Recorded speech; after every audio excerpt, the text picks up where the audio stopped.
everybody, Ren Carruthers here with your Future Stars Friday forecast on this 2-year-old Tuesday. We're going to talk a little bit more than just 2-year-olds, however, because my very special guest is connected to some heavy hitters pointed toward this year's Breeders' Cup, not just on Friday, but on Saturday as well. I'm going to bring him in, Mark Taylor of Taylor Made Farm. Hey, Mark, how are you? Doing great, Ren. Thanks for having me on.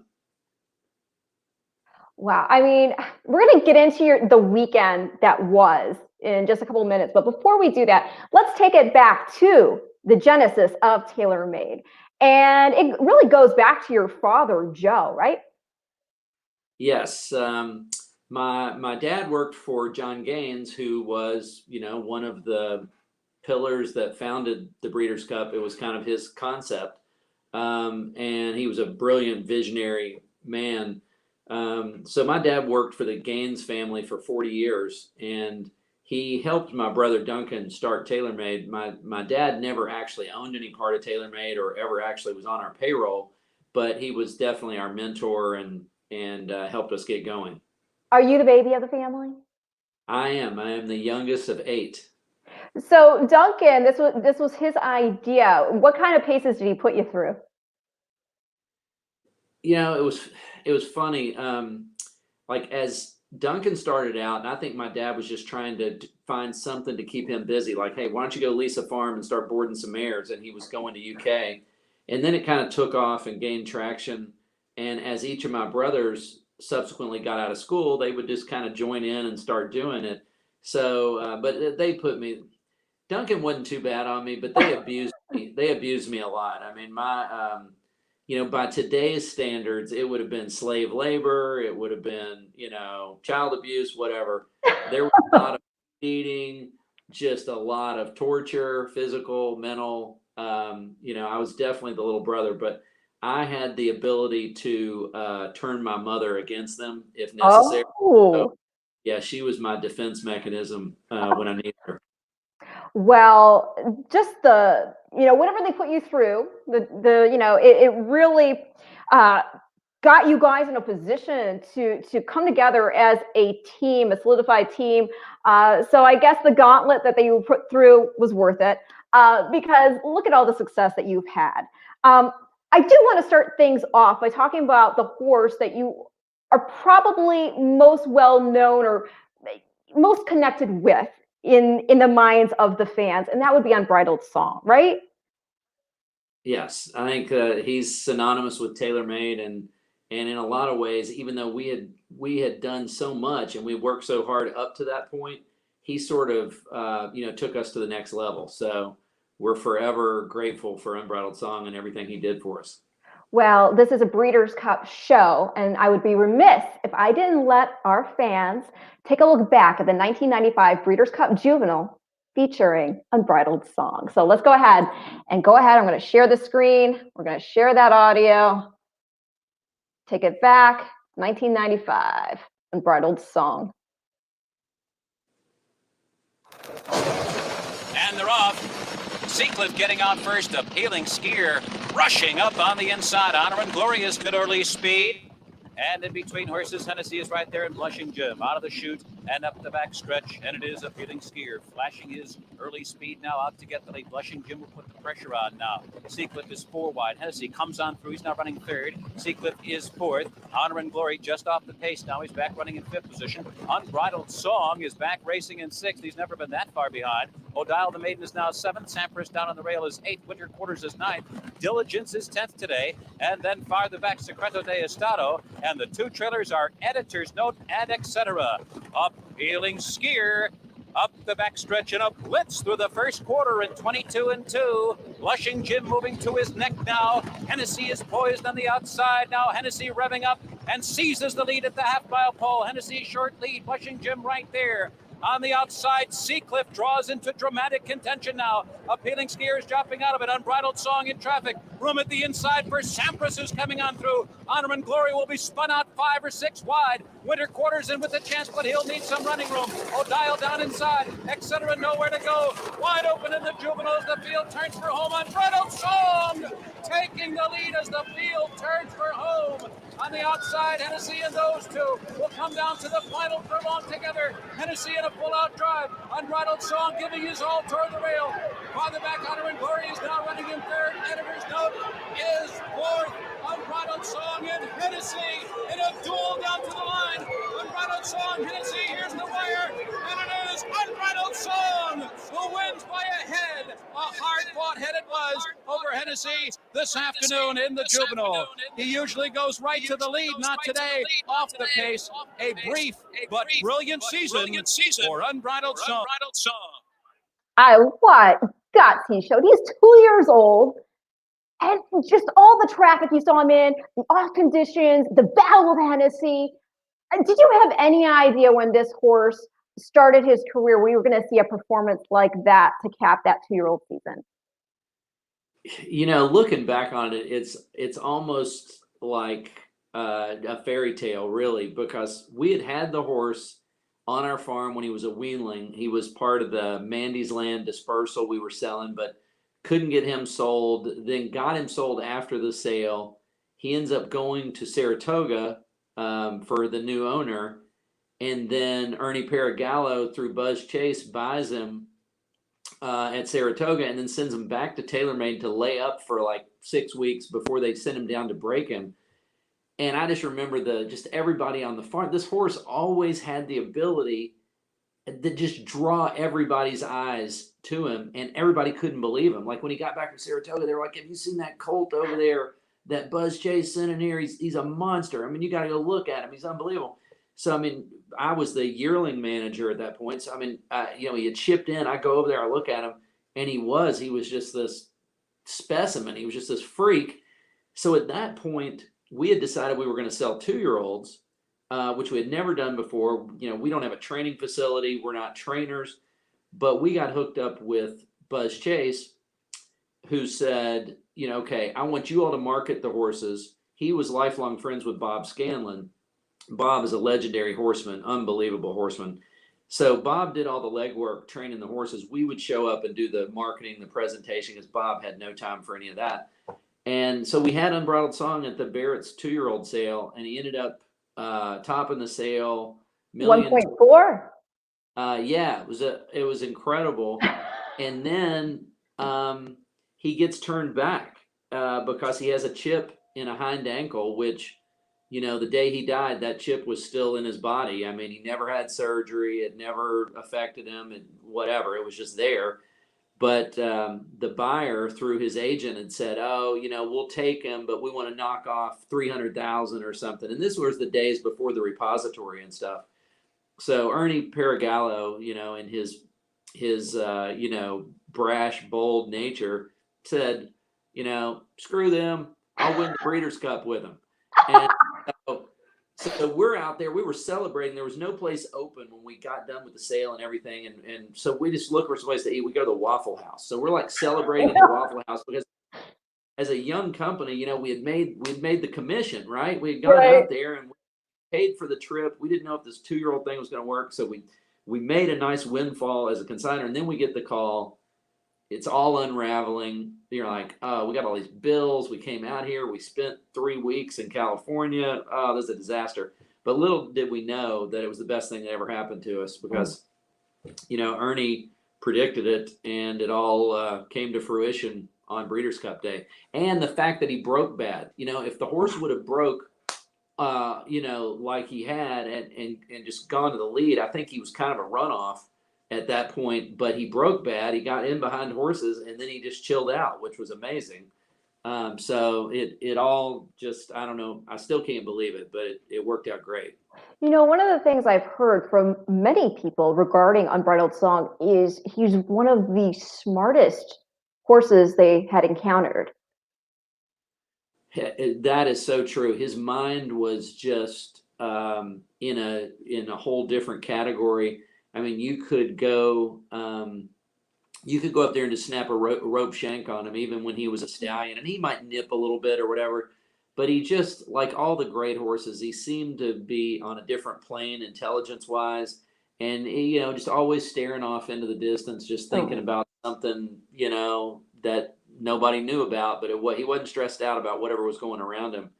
So, and then he had this incredible, he was the perfect horse because there was all these Stormcat mares floating around and all this Stormcat blood and all this stuff.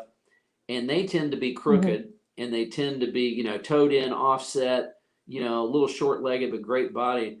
And he was just this perfect complement to them because he was very correct. He just stretched them out. And just, it was this, he was just the right horse that he just made beautiful babies. And no matter how people jumped off his bandwagon so many times, oh, they're unsound, I'll never buy another one. But then they'd go back to the sale and they couldn't help themselves. It was just like, there's another one, I got to have it. Well, they always had size, that's for sure. He was about 17 hands, right?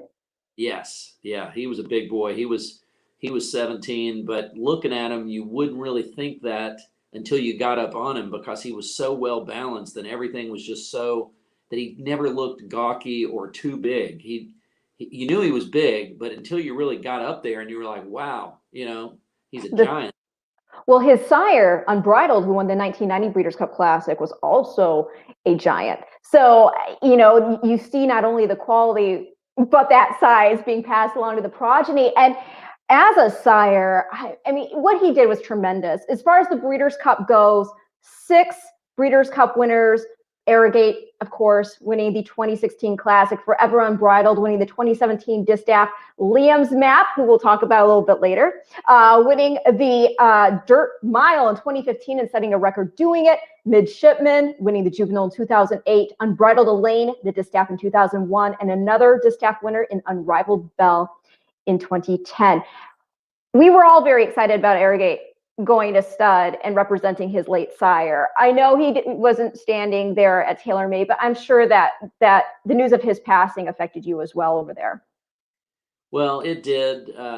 We've got a strong relationship with Juddmonte, and we just hated it for them because I do think, he was one of the best racehorses we've seen come along in the last, 25 years. I mean, he's right up there at the top. And, to lose a horse like that, I mean, I just feel sorry for anybody in the circumstances. We actually sold Arrogate's mother, Bubbler, when she came off the and she was bought from us by the Clearys from Clear Sky Farm.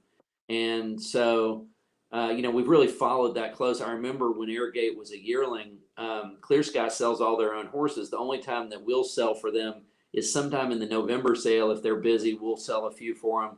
Or if they have a horse that fits Saratoga, sometimes we'll sell it. And I remember we were begging them to take Arrogate to Saratoga. We were like, oh man, this would be a great Saratoga horse.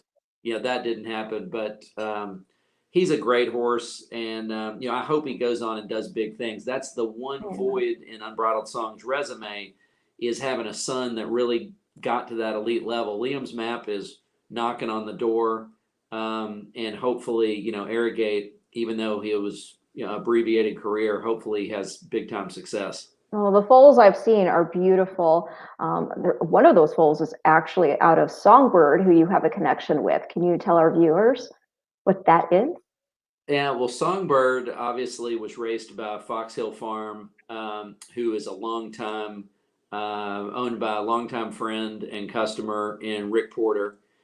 And, she's a horse that is the second highest price horse we've ever sold. 9.5. And the highest being another Rick Porter horse in Havre de Grace, who holds the record for $10 million.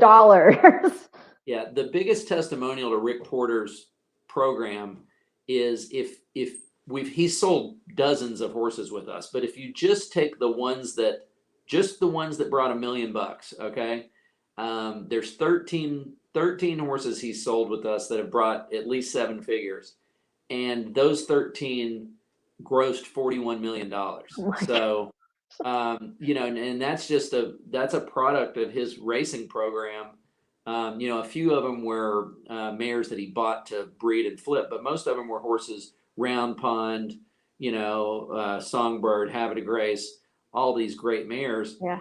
And so, it was great being affiliated with Songbird. She's one of the all-time greats. Yeah. Hall of Famer. everybody goes back and forth on her and Beholder. I You know. know, that should have been a dead heat. But, Mike Smith rode both Songbird and Unbridled Song. Mike Smith's one of my favorite riders of all time. So there's all these interconnections. When you've been in the game as long as we have, there's all these interconnections that you have. And the Breeders' Cup is the coolest way for all those to come together. You've got the sire, the dam. This happened at the Breeders' Cup, and they bring back all these memories. It's incredible. I know. I really love it. And the thing that I've been seeing time and time again as I do these Future Stars Friday forecasts, and I'm tracking the 2-year-olds going into that big day, time and time again, you'll look at those pedigrees and there is a Breeders' Cup winner in there. And it makes sense because to be able to compete at the highest level tells you have the genes that back that talent up, and they're just reproducing it and reproducing it. A horse actually who ran really well in last year's Breeders' Cup Juvenile Fillies, running second, was Donna Veloce, and that was just her second start. She was coming off a maiden win, and in her pedigree is a horse that you're affiliated with in Cash Run. 1999 was a huge record-making year for TaylorMade because you had 3 TaylorMade grads pick up Breeders' Cup championships that year. Cash Run, just aforementioned, foaled and sold by you guys. Again, she won the Breeders' Cup Juvenile Fillies. She was also the highest-priced filly at the 1998 Keeneland July sale. You had Anise, also raised and sold by TaylorMade, champion 2-year-old colt. And why wouldn't he be? Because he won the Breeders' Cup Juvenile. And then you had Artax, raised by TaylorMade, champion sprinter after he equaled Mr. Prospector's track record, winning the Breeders' Cup Sprint. So that is already pretty remarkable. Yeah, that was an amazing Breeders' Cup.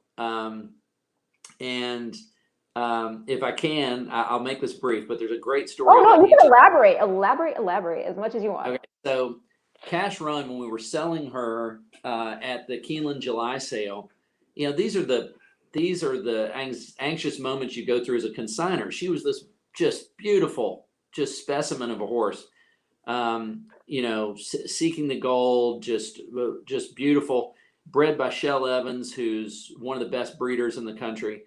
But all of a sudden, the vets, she had never shown this at the farm, the vets started getting a little funny on her scope. Like she was displacing a little bit, and 5 or 6 vets had come by, and we weren't picking up a good vibe. And Wayne Lucas is old enough now, and that most of the characters in this story are either gone or out of the business. So I can tell this. I think the statute of limitations is up. Yes. So I'm down there, and so here comes Dr. Hardhill. Most people know Dr. Hardhill, famous vet from down in Louisville. So he doesn't usually do a lot of sale work at that time. He puts his scope in, and it's in there for 5 seconds. Pulls it out, said, "Doc, you okay with it?" He said, "I don't even look in this scope." He said, "Wayne just told me that all these other vets kept failing her, and for me to come back here, scope her, and come up there and tell him and that Indian guy, who is Satish Sanan, thumbs up." He said, "Wayne says he's got to train this horse." So anyway, the next year she wins the Breeders' Cup. Wow. We ended up selling her for $7 million. She was a world record at that time when she came off the track. But that's a great story about her. I'll move on because there's Anise is a great story. So Demi O'Byrne, one of the most famous judges of horse flesh, I would say so, yes. So he comes over. We've got Anise at our small little corner of our farm. It's called Mackey Pike. It was one of our first farms we bought. It's like, 50 acres. But it's not fancy. You got to go down this old country road, wind around, and our next door neighbor has all these fighting cocks he raises, and they're always, crowing and doing all this crazy stuff. It sounds like you're going into a jungle over there. So, and it's got this barn. It's not the fanciest barn. So anyway, it's our last stop with Demi. He's been looking at horses all morning. So we look at these horses, and we got a round pen out back. And so he knew we were kind of known for using Monty Roberts' methods of join up with horses and stuff. So he said, "Bring." Yeah. So we're kind of known for, we start a lot of our babies that way and stuff. So I love that. He says, bring bring that unbridled colt out here to the round pen. I'm going to show you how the real Monty Roberts does it. So Demi gets out there and he's working this horse around the round pen. He wants to see how he's going to move. So he brings him out, and then he says, there's a Nureyev over there. There's a Nureyev. I want the Nureyev too. So he brings the Nureyev out. He works the Nureyev around the round pen. And so he doesn't say much. He comes out, and this had never happened before. Demi, I was like, this is really off the chart here. So we come back in. We've got this little Chilean guy that was working for us, and he was a great cook. So as Demi's getting ready to leave, he says, well, sir, come on in. I've cooked some chicken. And he's got this little hot plate going. And so he cooked up this chicken. It was delicious. So he makes me a plate, Demi a plate. Demi's eating this chicken. And, this is great. This is great. So he leaves. He ends up buying the Nureyev, right, for like $450. And it was the Nureyev was a John Mabie horse. He bred it. I don't remember what the horse's name was, but to my knowledge, he never really did anything. He didn't bid on a knees, and he wins the Breeders' Cup. Oh my God! The next year, tell that little man over in that barn that his chicken got me confused. He said, I should have picked the Breeders' Cup winner. And so anyway, so that was there's all these. He was in a food coma. It just I love it. Oh my gosh. Round pen, never eaten the chicken, he would have had a Breeders' Cup winner. Blame the chicken. Golly, just the history again. That year alone was insane. And I do want to mention really quick also, just a shout out to Cash Run's pedigree also, half sister to Forestry. That whole pedigree is insanely good. But moving forward, so you have Cajun Beat, was a member of TaylorMade's 2001 Keeneland September draft, proved best in the 2003 Breeders' Cup Sprint. You also had, selling alongside Cajun Beat in that same year, a son of Seattle Slew named Vindication. And Vindication, purchased by Padua Staples for $2,150,000, went on to take the 2002 Breeders' Cup Juvenile. Of course, that comes along with usually, always championship honors with the Eclipse Awards as well. 2004 Breeders' Cup Sprint champion and Eclipse champion sprinter Speightstown. And you still are invested in Speightstown as an associate stallion, correct? Yeah. Speightstown is one of our, he's a horse that has been expertly managed by WinStar. I give their crew so much credit over there.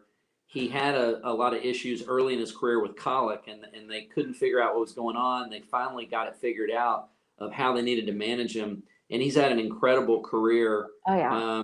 We've been proud to be a part of that. We're co-syndicate managers. But those guys over there have done the heavy lifting. But he's a horse. There was actually, if you turn back the clock there, I'm trying to think, okay, am I remembering this right? Was Jeff Lifson, he was with TVG. At one point, yes. Okay. So Jeff Lifson did a documentary, and he came out and followed me around the farm for a couple of days, and then we shot a thing at the July sale. And he wanted to follow these horses through the ring, and one of them was Speightstown. And Speightstown ended up bringing $2 million, and it was incredible. I still have it. I probably pull it out once a year because it's so wild. We got this horse who turns out being this incredible stallion, and Eugene Melnick bought him from us, and we stayed in close contact with Mr. Melnick, and he had all these fits and starts to his career. He kept getting hurt, and he kept getting setbacks, and finally everything came together as a 6-year-old, and he's just been a unbelievably successful stallion, arguably having his best year this year. And, he's one of my favorite TaylorMade horses. He bred by Aaron and Marie Jones, who also bred Ashado, and so many other great horses that we've had. But, if Mrs. Jones watches this, I just want to thank her and Aaron Jones so much. Without them, TaylorMade literally wouldn't be where we are today. They've just been the most loyal, true customers anybody could ever have, and they're incredibly talented breeders. We lost Mr. Jones a few years back, but Mrs. Jones is still going strong and still, breeding super, super nice yearlings every year. Oh, it really does take a community in the horse world to knock it out of the park with a star like Speightstown, and it doesn't. It's not often that it's just all inclusive. I mean, yes, we have these farms that span back, to turn of the century and whatnot. But when you have, I mean, TaylorMade started in what, 76? Yeah, 76. So in the scope of some of these older farms, I mean, you guys certainly aren't new, but you know what I'm saying? Like, Right, yeah, it's funny now because we feel like we're middle-aged, like we used to be like always the kids, and kind of the upstarts, and now to some of the younger people, we feel like the establishment, but we've always been kind of anti-establishment. We didn't have we ourselves didn't have any of the pedigree. My grandfather was into standardbreds. He had cheap horses, and we were very blessed that my dad was such an incredible human being himself, but he had a lot of people who had contacts, most importantly, Mr. Gaines, who were very generous and gave us a shot. We were just like these kids who had no idea what we were doing, starting off and trying to claw out a living. And a lot of people helped us out. And so it's amazing that 44 years later, we're still going strong and still having fun. Well, I love it though, because it's just proof that hard work is rewarded. When you go into something with an earnest sincerity, people recognize that. And just going back to what you mentioned about Speightstown, it's also really cool to see not only what he has and is doing as a sire.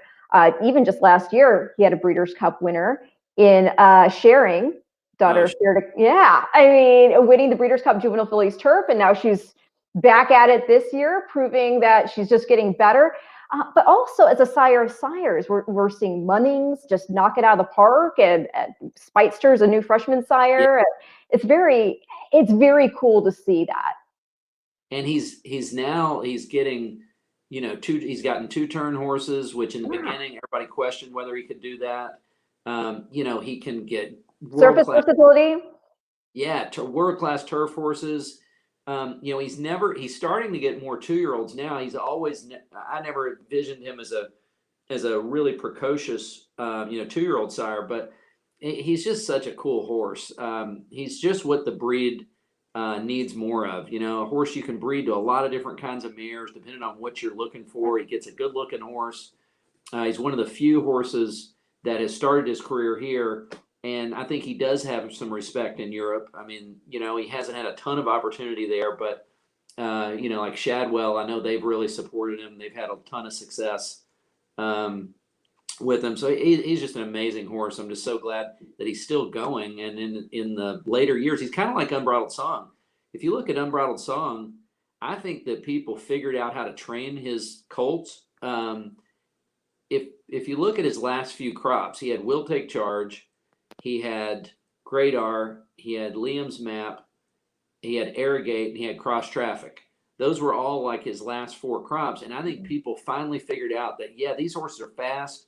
Yeah, they can go early. But if you just pump the brakes a little bit and give them for, their body to kind of just get more stable before you're just throwing all that speed, that they'll stick around longer and do big things. So, Lord only knows how many were probably really good but didn't get shot. Yeah, because people just didn't know how to handle the situation. They were like, "Wow, look at this talent," and they go too fast. So patience is a virtue, as they say. Yeah. Going back to that 2004 Breeders' Cup, we'd be remiss if we didn't talk about a Hall of Famer who won the distaff that year and with whom you are very well connected, and that is Ashado, raised and sold by TaylorMade. She was a $170,000 September yearling.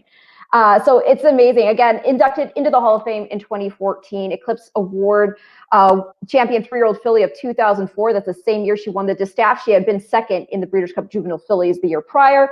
And then she repeated with champion older mare honors in 2005. Give me your feelings about Ashado, and if you recognize from the jump just the quality she had, and then we'll go ahead and we'll take a look back at that 2004 distaff. Okay, so I got to give kudos to my brother Duncan. He's like the resident pedigree guru, right? Oh, And yes, yes. yeah, so you and Duncan could have long conversations about, Frank and I, like, I love pedigree and I'm intrigued by it, but my brother Frank and I, and Ben is kind of a hybrid, but Frank and I are more like confirmation people, like when we're doing matings, it's all about confirmation, and then we'll throw in the pedigree at the end. Duncan starts with pedigree, and then confirmation is secondary. But with Goulash, who is the dam of Ashado, Duncan he encouraged Mr. and Mrs. Jones to buy that mare specifically to breed to St. Bellotto, who we were standing at the time, and Mr. and Mrs. Jones were investors in. And he loved, there was a breeding pattern with Mary's book, who she's by, who's kind of an obscure stallion, but he had the whole thing mapped out, and we're like, yeah, okay. So, but anyway, it ended up getting Ashado. Also got Sun River out of that same cross, who was a grade 1 winner. But Ashado, growing up, beautiful top line, beautiful balance, beautiful movement, but she was a little back at her knees. Just a little back at her knees. Not offensive, but it was there. And I think that's why she only brought 170. There were a lot of other St. Bellottos that year that brought a lot more money. And Starlight bought her. Barry Berkelhammer was picking out their horses. They also bought Purge from us at the same sale. They bought Purge and Ashado within like an hour and a half of one another. But Ashado really helped us because it took St. Bellotto to the next level. And, she was very, very special. And then we brought her off the track. She set a world record selling her. So Cash Run and then Ashado, they're all these, superstars on the track that then become superstars in the ring for TaylorMade. So, if I take my for $9 million honor, she's in there, Ashado for sure. Wow. Let's take a look back at that Breeders' Cup Distaff victory of 2004 featuring Ashado.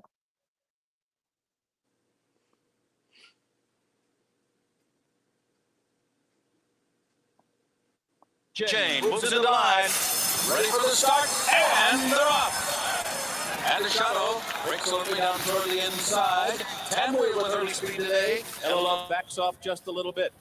Indie Groove is there on the outside, and Nebraska Tornado, the French filly, is forwardly placed.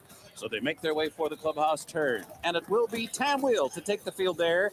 Tamwheel in front. Nebraska Tornado runs in second. Indie Groove through-eyed third. Ashado's got a good spot in the early going. She's a ground-saving fourth. Hello Love is fifth. Hollywood Story is racing in sixth position. Island Fashion moves up 4 wide round the first turn, advancing from seventh. And Society Selection is now eighth toward the inside, but she's only about 5 lengths from the lead. Then Bare Necessities. Storm Flag Flying is second to last, and Stellar Jane trails the field. 22 and 4/5 seconds over this track at Lone Star today. They're moving right along here. Tamwheel short lead. Nebraska Tornado keeping that pressure on all the way.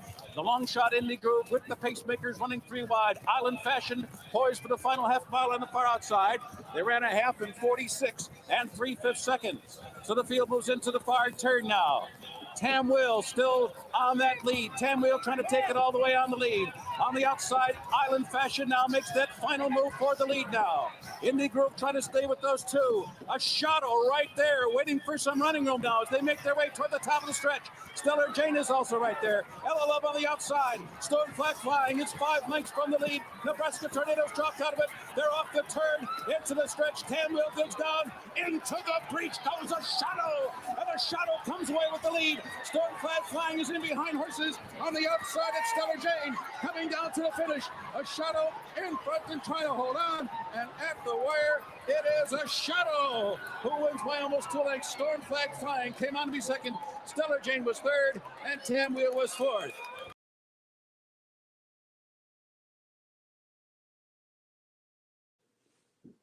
Unmute your mic. If I have the mics up while we have the replay going, for some reason it echoes. So, but go ahead. When you're just watching that, your immediate reaction. It's that was huge. That was down in Texas, and so that was a double on the day for Mr. and Mrs. Jones. With Speightstown. Yeah, Speightstown. And Ashado, but that was a big. I don't know, for whatever reason, Todd Pletcher has done good with our graduates too. You know, it just seemed like they were always landing in his barn there for quite a while. And, you know, I'd always, whenever I'd see him, it's like, man, just keep it going. But that was really special. Just having raised her too, you know, as we got into the 90s, there were more of these horses that we had raised because our farm was growing and our boarding operation was growing. And, you know, early on, we were more known as just a sales agency. But, you know, a lot of our very best horses we've sold, we've also raised. So, you know, that was really a point of pride because we had raised Speightstown and Ashado, and we were one of the, I don't know if other people do this now, but we take a photo of every horse on our farm every month, a confirmation shot. So all these horses, we've got their growing up pictures from when they were tiny babies all the way up through. And, you know, it's just, I don't know, it's just so great when you watch those horses progress, you see what they turn into, they sell, and then the people go on and, you know, win Breeders' Cups with them. It's incredible. Your Twitter feed's got to start these flashback Fridays with these photos, I think. I know. Right? Idea. It's a good idea. What a field, though. I mean, there she's turning the tables on Storm Flag Flying, who had won the Breeders' Cup juvenile fillies the year before. She, of course, daughter of My Flag, is daughter of Personal Ensign. We also heard Hollywood Story in there, who's the dam of Honor AP, who was just retired to stud over at Lane's End. It's kind of fun, like you were talking about. We hear these names, and these are Breeders' Cup horses, and then what they go on to do, and it's so very exciting. So now, I mean, I think we turn our attention to what's going on this year because there are multiple horses connected to TaylorMade that are pointing toward the Breeders' Cup this year. Before we get to the two who got, well, one of them already had his ticket punched, but another one got hers going into the Future Stars Friday. But let's talk about Vexatious first, because I don't think people necessarily know that you guys are connected with her. She was a $150,000 Keeneland September yearling, and she's out of a Grade 1 winner, Dream of Summer, won the Apple Blossom, and Vexatious herself is a full sister to another Grade 1 winner in Creative Cause, who won the Norfolk Stakes, and Destin, who won the Tampa Bay Derby, and the Sam F. Davis, who was second in the Belmont. So she got her ticket punched, winning the Personal Ensign at Saratoga, digging in and holding off a monster in Midnight Bisou. Most recently, Vexatious was fifth in the La Troyenne, but that was, I mean, Monomoy Girl was, I don't think anybody was denying her that day. But how excited were you to see that filly just hold off Midnight Bisou? Because it looked like, you know, her you know, that wire was coming. Yeah, it will. Vexatious is interesting. Well, just to flashback, she's owned, the mother, Dream of Summer, is owned by a guy, Jim Weigel, who there's been some articles about him, but he's this incredible story, just a one mare guy. You know, I kind of like that. I'm a one mare guy. Yeah, he comes up with this mare. She wins $1 million. She wins a Grade 1. The pedigree at the time she came to TaylorMade seemed obscure, but she's beautiful. She is beautiful. So we start breeding foals out of her, and she's just become this prolific producer that, you know, like you said, I mean, Creative Cause, Vexatious, Destin. All by Giants Causeway, by the way. I'm sorry, I didn't mention the sire there, but yeah. Yeah, incredible. Who, you know, we've got a connection there. Giants Causeway also, we sold him in utero. We sold Mariah Storm. Oh, I didn't realize. Oh, that's right. Yeah.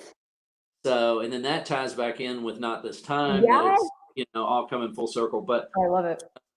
But with Vexatious, that's one thing I love about our position at TaylorMade is we can learn so much all the time. You know, every time you think you have some things figured out, you realize you have so much more to learn, or there's no definitives in our business. Like when we sold Vexatious, first of all, I thought that was not one of our best selling jobs. I mean, she's got this incredible pedigree.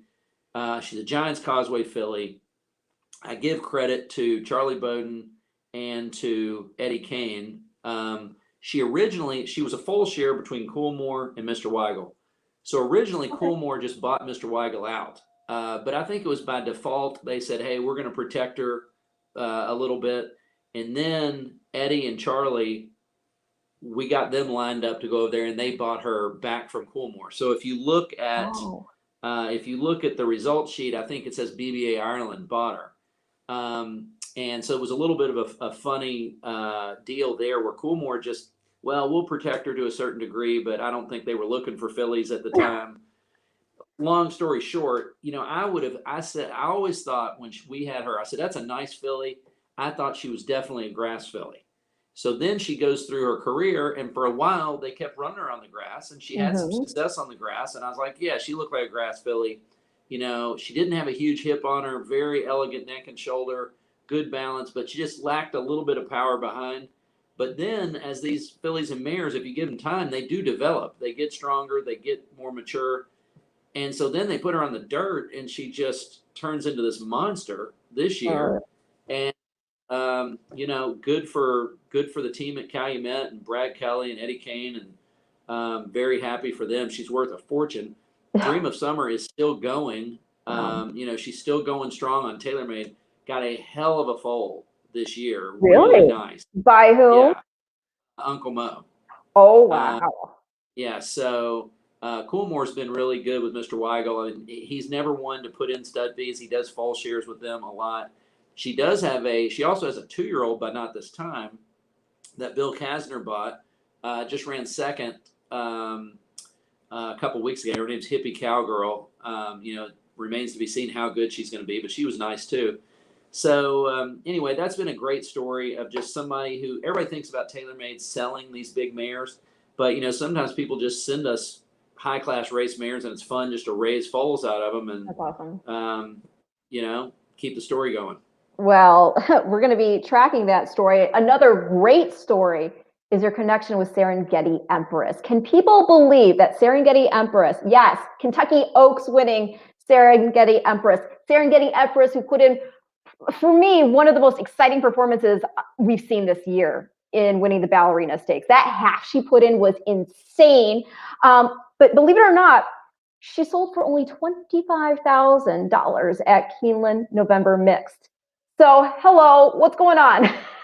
Okay, so here I'm going to have to admit my own ignorance again. So, Jacob West was working for me. He was at that point, young guy. He was working in a bank, disenchanted with that. Somebody referred him to me, and we gave him a job as a groom, worked his way up, brought him into the office, and he was sort of my assistant. So he decides that he and his father-in-law are going to buy a mare. And so I'm like, man, I wouldn't do that. I was like, you're dragging this in. I don't know if I would do that. So he goes out and he finds this Bernardini mare. Havisham was her name. And he buys her for not much. I don't remember what it was. It was like under $10,000. And the reason he got her is that she had a bad club foot on her. Beautiful mare everywhere else, but she was probably born, with that, or got a fractured coffin bone when she was a baby or something, but had a really funky looking bad foot. So he bought it, and I was like, you could have done worse. You got a mare, because I don't think that stuff's always hereditary. I think sometimes it's an injury or something that happens. So I said, take a shot. If she didn't have that foot, she probably would have brought 50, but she has it. So he brings her off, and then Alternation is retiring to stud. So he starts looking at Alternation, and he wants to buy a share. And I'm like, you got this mare, but I don't know if I can go buy a share. You only have a mare. Why are you going to buy a share? Oh, well, I love this horse. Went and looked at him. Okay, well, I wouldn't do that, but he did it. Breeds to Alternation. Get the baby out, and that is Serengeti Empress, and it was a really nice foal by everybody's estimation. You go and look at the notes, everybody always said, man, that's nice, but nobody was really thinking about her. She's by Alternation, she's out of some $8,000 mare, whatever. So at that point, I'm like, hey, this thing is nice, sell it right now as a baby. If you get 30 grand, you get the mare paid for, all the upkeep paid for. And I was like, you got to get rid of that mare. Okay. So her for $25,000, sells the mare. I think she might have brought, 30 or something. Oh no. She ends up going to Korea, and it's one of the best horses we've ever no. Ever sold. Are you still friends? Yeah, we're still friends. Okay. We're still friends, but oh wow. I've given that same advice to 100 people, and the other 99 I've been right. You know, Yes, right, exactly. yeah, you can't afford to do that. I was like, you can't afford to do that. I know what your salary is. You can't afford to be doing this. Why are you doing this? You're going to go broke. You're going to whatever. But based on the sales prices, people agreed with you because even as a yearling, she only brought $70,000 at Keeneland September. And that's where Tom Amos, who has a great eye, he was telling me, he was really impressed by her physical and that shoulder that she has. So Joel Politi, they went ahead and they got her. And boy, she won that debut at Ellis Park by 13.5 lengths. And then she won the Grade 2 Pocahontas by 19.5 lengths. It's just insane. And one of the things that I think is really interesting that we're seeing too is I think she was one of the first horses that really called attention to the fact that Bernardini as a broodmare sire is just lighting up the totes. Off the charts, yeah. And I give Tom and his team a lot of credit. It's actually been pretty cool because through us following Serengeti Empress and cheering for her, we've gotten to be friends with Joel and we've always known Tom, but gotten closer with him, and it's been really fun to just kind of follow that journey that she's had. Yeah. Exactly. Bernardini mares are unbelievable. Catholic Boy, who was our 100th race winner out of a Bernardini mare, also. So. It is really remarkable. But yeah, Serengeti, she almost, made it back-to-back Grade 1 wins. She just got caught late there in the Derby City Distaff. You run a half mile as fast as she does. I mean, I don't even understand how she is that gutsy to stick it out the, final. And she's a big mare too. It's not like she's like compact, but she can just carry herself, and it's remarkable. I was sitting there, I was doing a live show with ABR, and so I'm sitting there with Dan Torgman and the other guests, and we're watching her in the ballerina stakes. And when they went that half in 43 and change, I'm like, what is going on? We thought there's no way she's cooked herself. She dug in and just went on with it. That's just a testament not only to her talent, but there's something that you cannot breed into a horse. They either have it or they don't have it, and that is heart. That is heart. That's the one thing that just mystifies everybody, because you look at two horses, they both have this awesome physique, and one of them, doesn't have it does. She's got it, and that's the kind of filly to me that I just can't wait to see what she does as a broodmare, because I know. I think Tom Amos dropped a hint about, because somebody had made a comment about getting a very special mare booked into Mischief for 2021. And then Tom Amos quote tweeted that with, wonder who it could be. And I'm sitting there going, who else could it be if you're tweeting about it? Right. Exactly. Well, they can't go wrong with that matchup right there. Well, I'll mention really quickly, speaking of Into Mischief, you guys are going to be standing one of his sons in Instagram. Yes, we're very excited about him. I think, I'm not saying they're the same, but if you look at what we saw in Not This Time, it was just elite level talent, regardless of, what the resume actually looked like. If you see a horse that just makes your jaw drop, right, that's what it takes to be a stallion. So I think that Instagram had that wow factor. Mm-hmm. He's a very good looking horse. He's by the right horse. And can I tell you, I loved Lawyer Ron. I thought Lawyer Ron had a longer career. I mean, obviously we lost him early.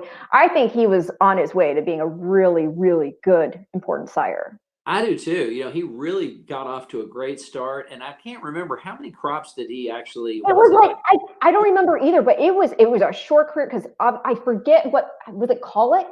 Did he colic? I can't remember. Something kind of fluky, yeah. That I think it was colic. But just the few crops he did have there, there were some standouts, and I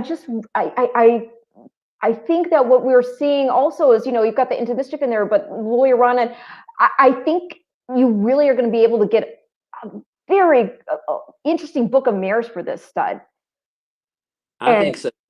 And we're going to he's going to be priced where people can afford to breed him. And if they get foals that look like he does, Yeah. Breeders are struggling right now. I mean, I think that's what you need is something that can make buyers dream that they could get an elite level horse. And he's the mold that can do that. Well, he won the Best Pal Stakes at 2 years old by 10 1/4 lengths. So, we obviously we didn't really get to see what he could have fully achieved, but there was enough to know that he was, had everything been able to go right with his career, he would have been elite throughout, I think. And we're seeing that now. How interesting with Into Mischief getting a classic winner now with Authentic winning the Kentucky Derby. So as somebody bringing in a son of Into Mischief, you must have been very happy to see that. Yeah, I was very excited that, in the stallion market, honestly, right now, it's we've been blessed that Not This Time is doing so well. We're optimistic that Mshawish can keep plugging away, and I think he's doing plenty enough. He's got some nice horses out there, but it's difficult for us because we don't have an outside source of income. We're not billionaires. Every dollar we have as our family. I'm so sorry to interrupt you. The little one has woken up from her nap and she's found me. So just 1 minute, let me grab her. She's right here. Ava. Hi.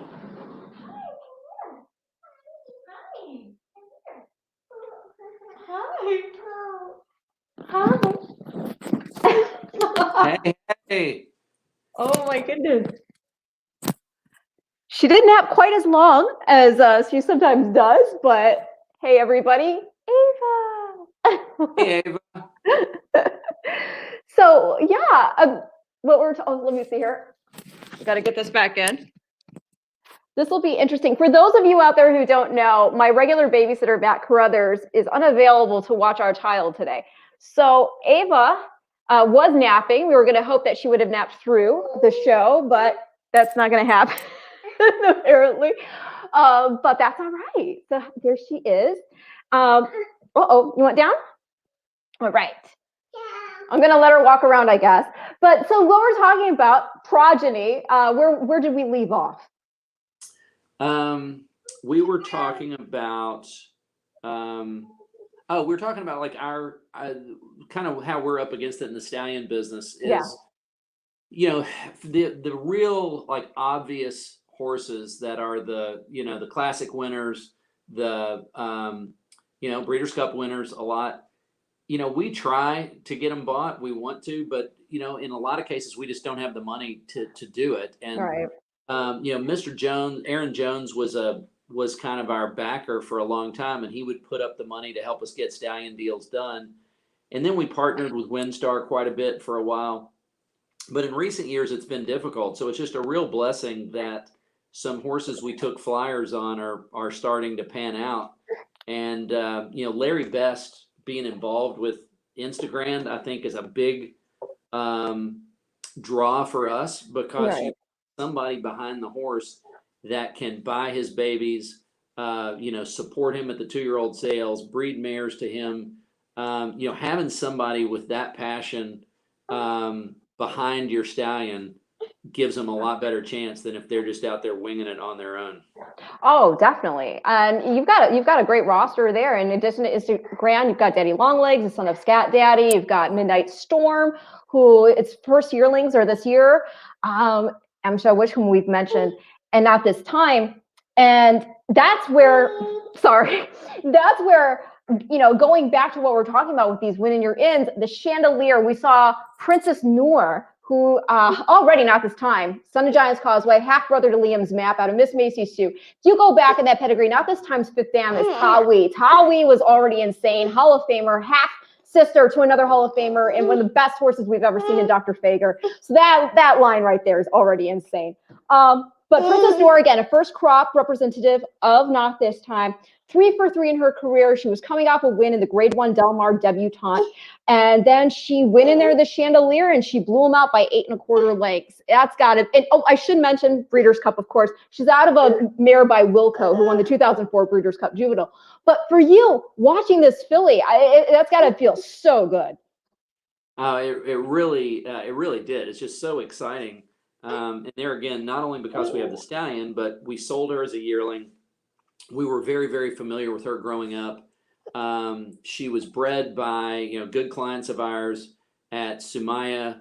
I don't know if you know the whole team out there, but they've got I don't personally know. Yeah, they've got a great team. Jody Alexander, Francis Relihan, Usama Abagazali is the principal, and that they raise a really good horse. And she was one we were high on from the beginning, but we didn't know she was going to do this. She was bought by Jimbo Gladwell, he and his wife Tori are excellent horse people, and they got her for $135,000, which was That's crazy. almost 10 times stud fee, but now it looks like it looks like a bargain. So, Let's see here. I've got her photo here. There she is, Princess Noor. Head of that sale. They don't get any better looking than that. I mean, if you just look at that neck and shoulder on her, just beautiful balance, great hip and hind leg. I mean, that is just to me, that's just textbook what you're looking for in a racehorse. And Gary Young, Baffert, give them all credit. They put their money up and took a chance, and she's paying off for them. Well, here's the thing. I read it. I can't remember who wrote the article, so I'm sorry that I can't attribute the quote to your article, but somebody wrote that Victor Espinoza said that this is the best filly he's been on. I saw that quote. He was saying, Chrome and Pharoah, probably, the two best males, but he said, I've never seen a filly like this one. No, that's so exciting. I mean, how many horses has he been on? All right. He's been on a bunch. I mean, that is, and the way she does it, some horses, the time is whatever the time is. But you just watch the race and you're like, okay, it's just breathtaking. And she's got that wow factor. But he's getting winners all over the place. I mean, he's never won freshman sire. He's got 12 winners from 28 starters. That's amazing. Yeah, so we're very excited about him. And the Alba family, I mean, I can't get off here without mentioning them. I mean, God, yeah. I love Jason's like my bud. All right, Jason Rouge. They sent Miss Macy Sue here and just gave us a chance. We've sold Out of the Mare, Liam's Map, and then that's the genesis for the name. They weren't going to sell Not This Time. Not this time. So we had they actually sold a filly this year. We sold a beautiful filly out of a half sister to Not This Time for $1.9 million. Larry, I know, out of Taylor S. Yes, exactly. So Miss Macy Sue has been great to our farm. The Albas, Jason, that whole team has been incredible to work with, and I'm just glad. I got to tell you, because Jason had told me, I had a phone conversation with him because he's probably been my guest on this show more than anybody. And I told Jason ahead of asking him to be on the show again, because they got that double with Sitting on Go, who you guys are connected with, and then Girl Daddy. And so I called him. I was like, you got to come on the show. And he was telling me about, their plans for the Keeneland sales. He's like, we've got this really nice filly that's out of a half sister to Liam's Map and Not This Time. And so I had heard about her, but when I saw the result, the sale result, I was like, oh my gosh. So I texted him right away. I was like, $1.9 million with all these exclamation points. He's like, I told you. Yeah, she was sale, and just everybody, as soon as the buyers would leave the farm, my phone would start like, oh my gosh, that filly over there is just I'm sorry about my child right now. Ava, sorry about that. Hey, don't worry about it. It was completely, usually she'll sleep for like 2 hours. But no, I mean, like this is definitely, I mean, Miss Macy Sue, let's give her some credit too, because she was a game racehorse. She was really fast. She set a track record for 6 furlongs at Presque Isle Downs, going 108 and 1/5. So you already knew that she had talent coming into this, and as I said, I mean, just to be able to say that your horse's direct line to Tawi is amazing. But right, so sorry, go ahead. I want you to do some pedigree research for me when you get off here. So Princess Noor's second dam is by AP Jet, okay? Yes. And AP Jet is a horse that at one point we brought over here. We bought him in Japan and brought him back to America, and we stood him up at Sugar Maple Farm in New York for a while.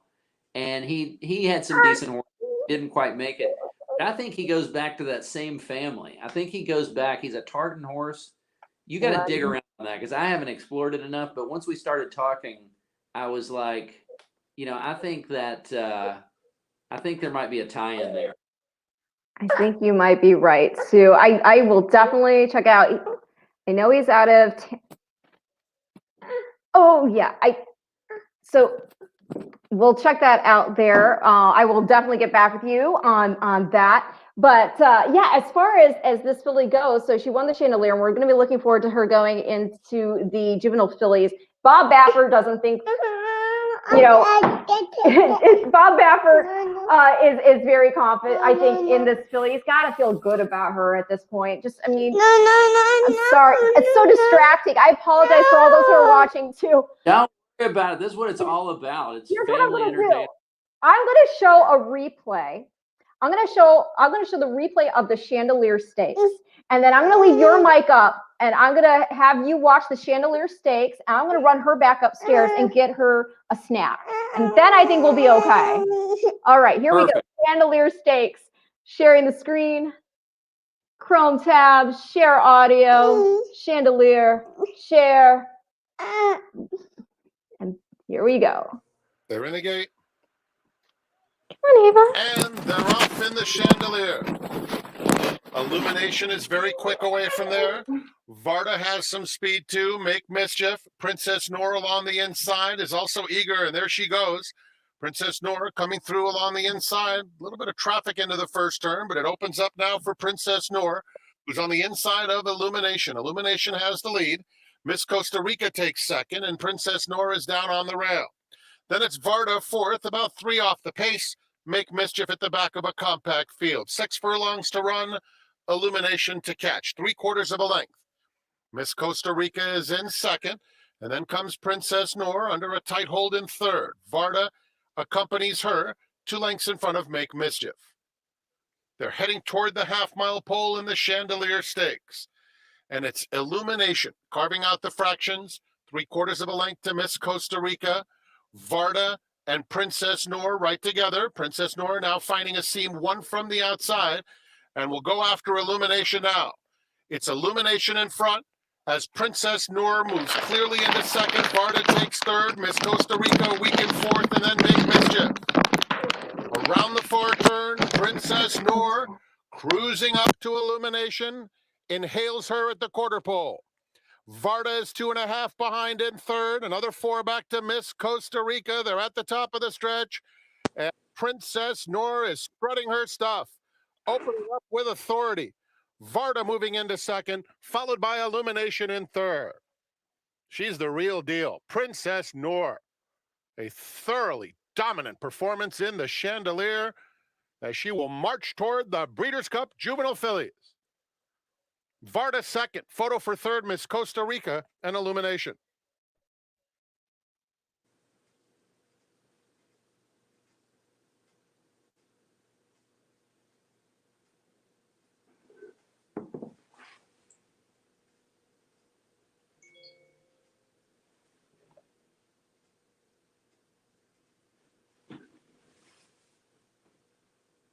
All right.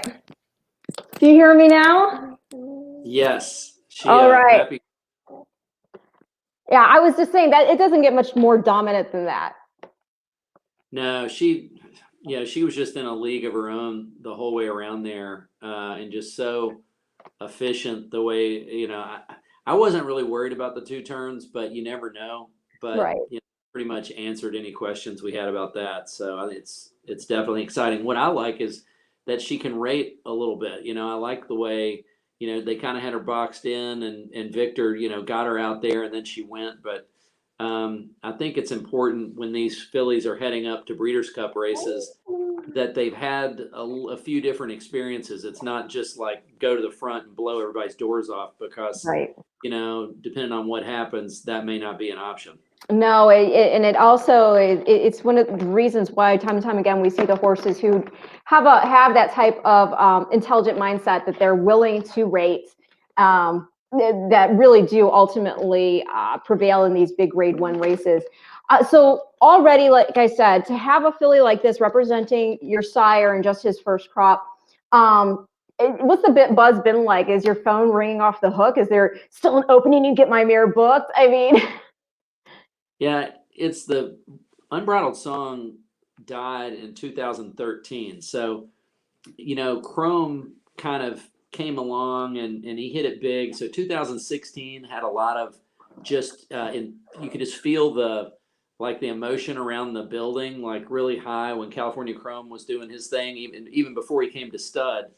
But then, since then, we really haven't had that energy in the building for a couple years, and so it's really just, I don't know. It's been 2020 has been a horrible year. Yeah. But the one thing that is kind of that's been this huge blessing. I mean, it's these stallions are hard to come by. They're good ones, especially when you don't go get 3 or 4 new ones every year to bring in. We might get a new horse every 2 or 3 years, or sometimes we, but. So it's, just feel really blessed and really fortunate to have awesome customers that give us the chance to do this, and all the people that bred mares, that put him in a position to start getting runners. So, it's a fragile business. You have to hope that he keeps producing. It seems like in this day and age, the horses have to do more and more and more to stay relevant. But from every, John Sakura, one time, a quote that he gave that I thought hit the nail on the head. He said, stallions either have the switch flipped on or they don't. And, this switch he's talking about it's just the it factor, whether you're talking about genetics or whether you're talking about the ability to pass on, your talent. But it looks like the switch is flipped on with Not This Time, and it's just a matter of time until. It's just a matter of, see, the advertisements write themselves. I know. You need to start moonlighting as a marketing tagline person. It really is incredible. What did he stand his first season for? 12.5? I mean, what was it? Yes, 12.5. That's first year he was 15, and Emshawish was 20. And Emshawish was a much more accomplished racehorse. He won $4 million. I mean, he won 2 Grade 1s. A serious racehorse. Won stakes races on 3 different continents, but Not This Time has been the market darling the whole time. I mean, he's just Emshawish is a very good looking horse, very square horse, big walk on him. You love him, but Not This Time kind of has that X factor. It's kind of like I heard buzz well before these horses even started working. And the thing is also, the timing of him coming along with the fact that, we lost Giant's Causeway, and here he is representing that line. And he's a beautiful horse on top of it. And what you were saying about Emshawish being so accomplished. I mean, Not This Time, the brief career he had, I mean, he put in some great performance. He won the Iroquois, and had he not had an awful start in the gate, and don't get me wrong, I love Classic Empire too. He's a ham and super talented horse, but who knows? He might have got to him there in that Breeders' Cup Juvenile. He, it's another Demi O'Byrne story. He was out at the sale, and I was looking at horses, and he was like, tell me about Not This Time, because he hasn't been over here as much. And he said, I know he's doing well. And I was telling about him. He said, Giant's Causeway, for me having that close of affiliation with him, he said, I never could find a lot of Giant's Causeways I wanted to buy.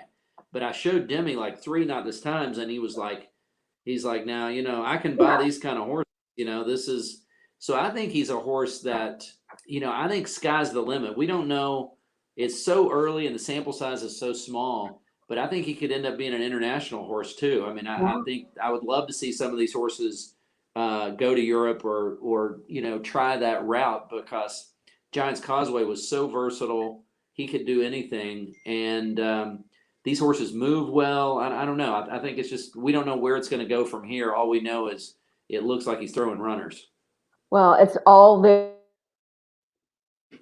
very exciting. Now, a horse, you were talking earlier about when you allow a horse to kind of develop and not, not just come to a conclusion of what they're capable of early on.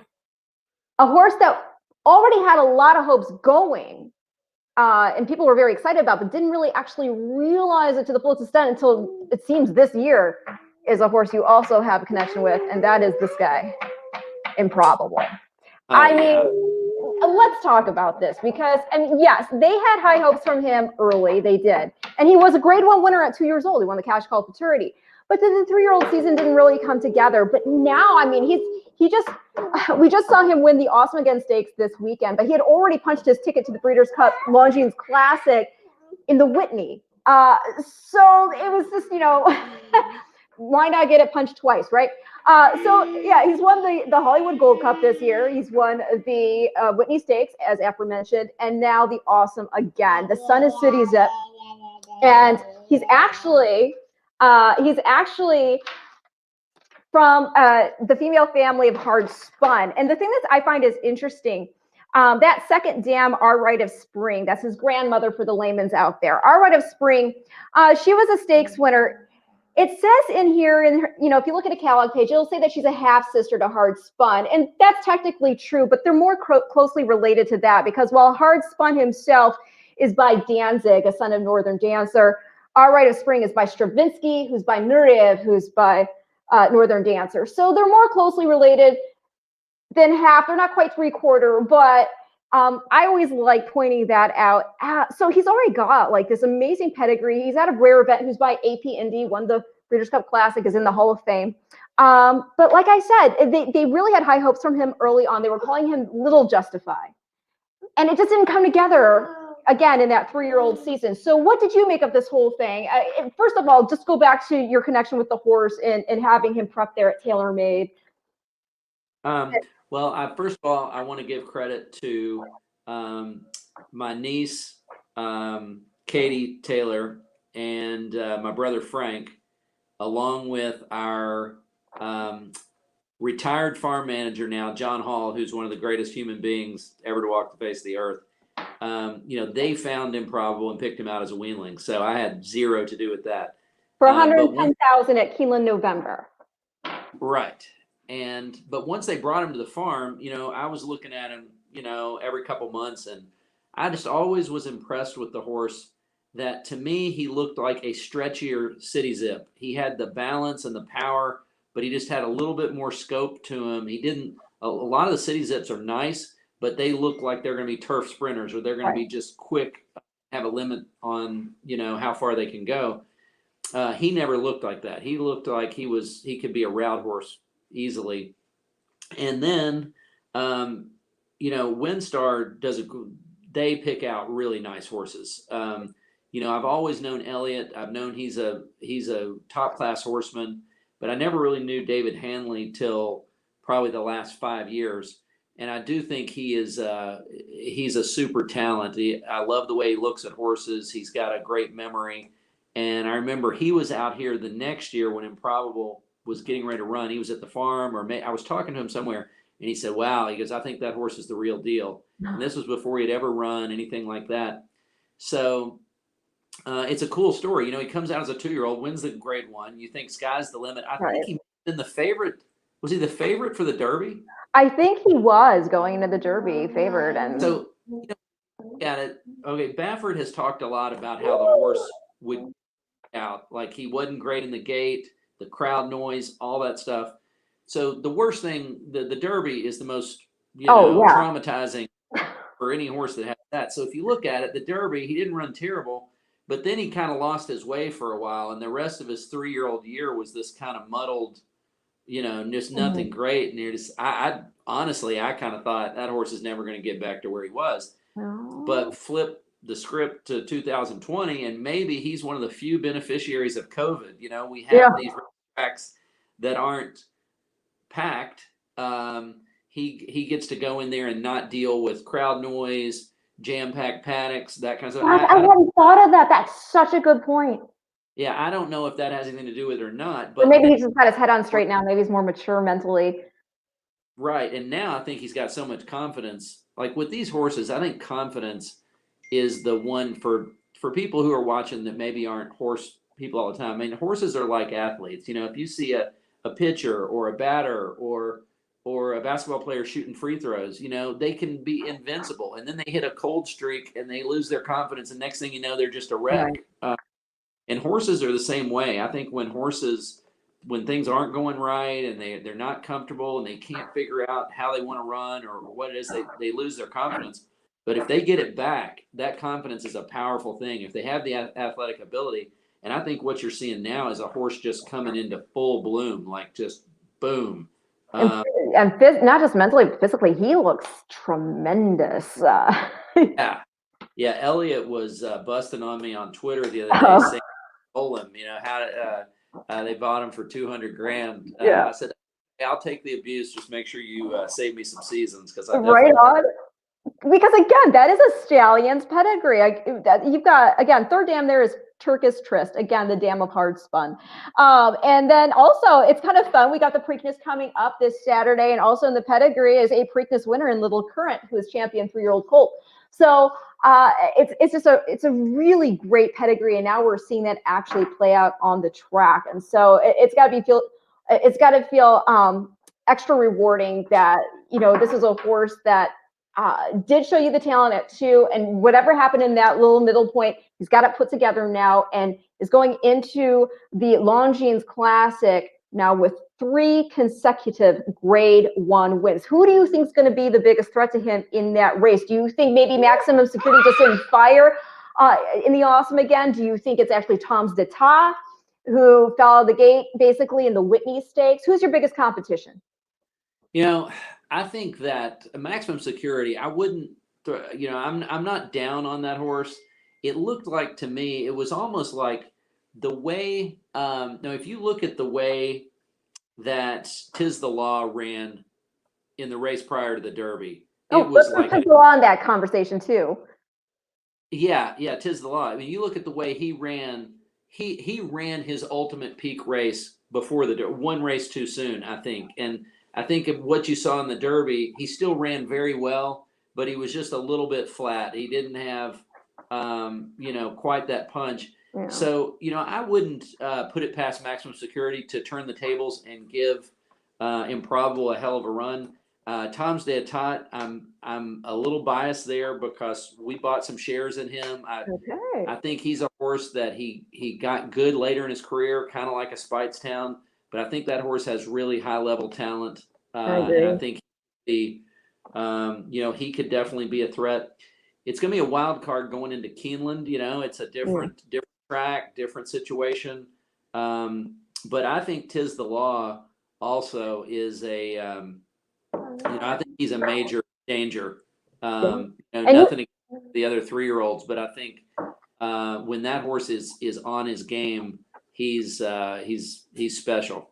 And he is by Tiznow, who won the Breeders' Cup Classic twice. He's the only horse who have ever done it, and he is an associate stallion with Taylor Made in Windstar. Yeah, Tiznow's another horse that we joined up with when Windstar first got into the stallion business. Well, we had actually been partners with the Preston brothers on Chris S. when he was at really, I didn't know that. And Distorted Humor. Actually, also we had shares in Distorted Humor.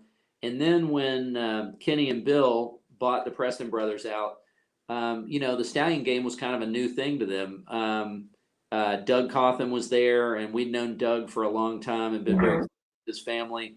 And Elliot was still training, or, you know, he was on the track at that point. So it was a different team, and we kind of helped them get launched into the stallion game. And we had a relationship where we were doing stallion deals together, and one would go to Windstar, and then the next one would go to TaylorMade. So, turned out they got Speightstown and Tiznow, and I think in that circuit we got maybe Our Emblem and Southern Image possibly. Aww. Malibu and our Southern Image. But yeah, and I love Southern Image. Beautiful horse. Yes. Oh, gorgeous horse. Northern Fleet was also a joint venture horse who panned out well. He did well. But I got to give Elliott and the whole team over there a lot of credit. That they might have got the luck of the draw on the better prospects, but they also did a hell of a job. And you see the longevity that Tiznow and Speightstown had. It was just great to be along for the ride on those two. So. Well, what was also incredible, last spring, we actually went out to WinStar with Ava, and we went up, Tiznow, they brought him out very kindly for us. And as old as he is, like, you wouldn't know, he's in such great flesh, and he's just a tremendous looking athlete still. And we were standing there, and she actually reached out and started rubbing his neck, and I thought it was the sweetest thing. They had this moment together. I was like, oh my gosh, I got it on film, thankfully. Yeah, Tiznow, because when he first came to Kentucky, people don't really think about his breeding now because his dam became this prolific producer. He's Tizzy. But he's Tizzy, and it was a little off, off the beaten path, and it was hard for people to get their head around it. But he turned into a hell of a sire. He was, obviously, he was the big horse sire. He could come up with any kind of. It's sad to see those guys reaching towards the end of their career, but it's been a great ride. And like I said, I mean, we're seeing Tiz the Law right now. Actually, Tiz the Law is not a son of Tiznow. He's what is he? Yeah, Constitution. He's a Constitution out of a Tiznow mirror. That's what it is. At first, you know what? It just struck me suddenly. I was like, wait a minute. That's right. He's Constitution's first crop out of the Tiznow mirror, as you just said. Which also is going to feel kind of cool, though, too, because just by virtue of Constitution being by Tappet and your connection with Gainesway, it's fun. Yeah, it's there's so many interconnections there. The dam of Tiz the Law is a mare named Tiz Fizz. Yeah. And Sally, we sold. I don't know if you know Brian Kahn from California. I don't know if you know Brian. But, no, I don't. He's kind of a fixture out in Southern California. Is she doing a light show for you? She's doing a light show for me, and I don't mind her turning the light on and off. I am making sure she doesn't tilt it over and hurt herself. Come here. See, look, this is what I've been flying her with. I'm a bad mom. That usually goes a long way, but the hyperactivity could kick in here shortly. The sugar I know. buzz could Well, thankfully, if so long as she hangs tight for just a little bit, we'll be okay. And after that, she can run wild because I don't have any other work to do. And I'm just gonna sit back and watch some very interesting TV, as I'm sure most people are. So as far as this, yes, I don't know him. I don't know. But I did talk to Randy Gullett from Twin Creeks regarding his and just this Mary, so classy. He said, and they were so happy.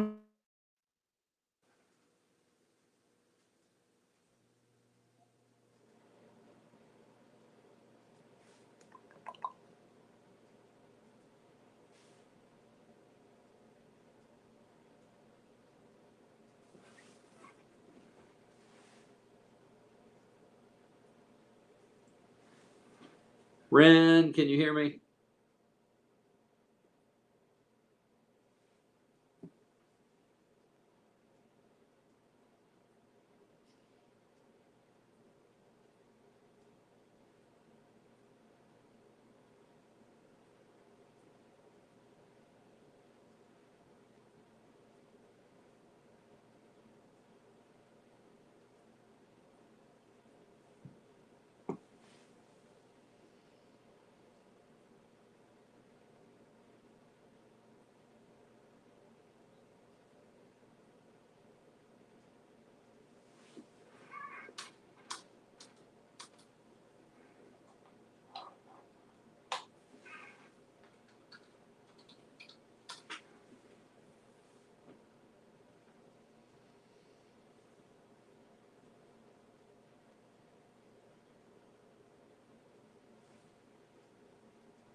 I'm so sorry about that. That's unbelievable. That's never happened to me during a show before, ever. Happened. Unbelievable. I am like mortified right now. Hi, everybody. I'm back after my 2-year-old just shut off all the power in my house. This is gonna be a show to remember. I'm glad I was. Oh my gosh, I'm like so embarrassed. You have no idea. But I think anybody out there who has a kid will understand. I totally get it. I mean, you don't even have to explain. My kids did so much worse than that. Oh my gosh. Well, the thing is so funny though. She shut the computer off. She shut off all the power in the room. Basically, everything went down. And then I couldn't turn anything back on because I don't know what she did. I don't know if by her doing that, it's basically rendered. I think I have to find a different outlet or something. That's how bad it is. So now I'm on my laptop. That's how I was able to get back in. And so again, apologies. We were having a really nice discussion about Tiz Fizz, the dam of Tiz the Law, a daughter of Tiznow. And just the fact that Randy Gullett of Twin Creeks Racing was telling me just what a classy horse she was. She's had 2 half siblings to Tiz the Law since Tiz the Law himself. And she was sadly in full to a full sibling when she succumbed to colic. I know, it's so awful. It really is. Yeah, I feel so bad. Yeah, it's just, and it seems like it happens so often to, when you read about, oh, this horse just jumped up and won a graded stake, and then you'll like check, like, oh, who has the dam? Where is it? Oh, it passed. Right. But back to Brian Kahn, he's a friend of ours in California. He claimed Tiz Fizz for 62.5, and then campaigned her to win a graded stake, and then we sold her for him.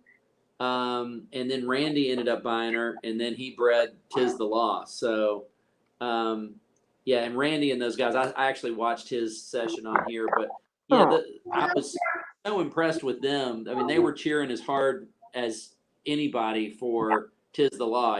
There was zero regret or bitterness or whatever. They were just breed a horse like that is fantastic. So it's just a shame they lost the mare, but I know they've been making good things happen down there for a lot of years, so they'll come up with more. Yes. And again, it's a horse who we think may have, because I tend to agree with you. I think he may have peaked there in that Travers Performance, which is a race they really wanted to win, Saratoga Stable. Right.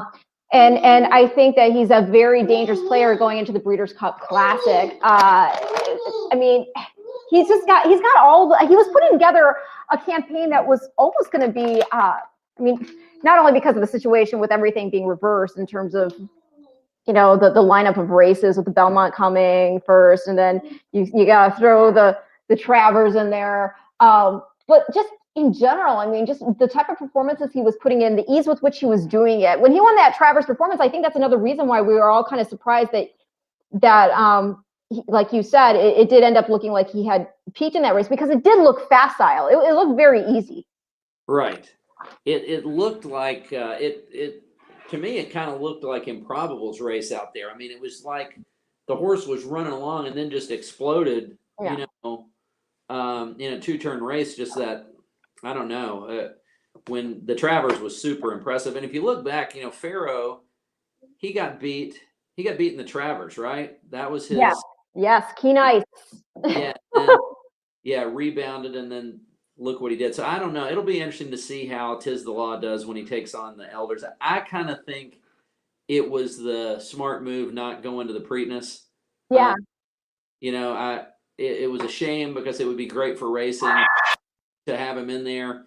But, if I was them, I think that's what I would have done. No, I agree with you. It is tough, but it's one of those situations where, how would you go Preakness this Saturday and then go against older horses for the first time in the Classic, especially again when you have monsters like Tom Zita, Improbable, Maximum Security. And that's the other thing about Maximum Security. Another reason why, let's not count him out. That's a horse who the only time he has not crossed the wire first was when he stumbled out of the gate. That's it. And he's had, it used to be in the old days, now when horses went to Dubai, they always thought they needed a long time to recover. Now, he went to Saudi, but it's amazing how I think that either the travel's gotten better or the trainers have learned how to adapt.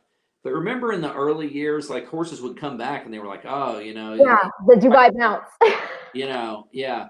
But he has had Maximum Security's had a pretty tough year. I mean, it's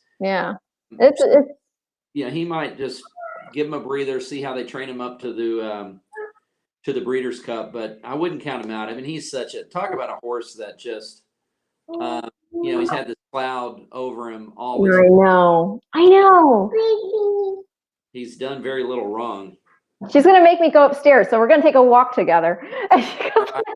Now she's like, Mom, she wants to go back upstairs. So that's what we're gonna do. Ava, come on. Because we need to keep talking because you also have Ava.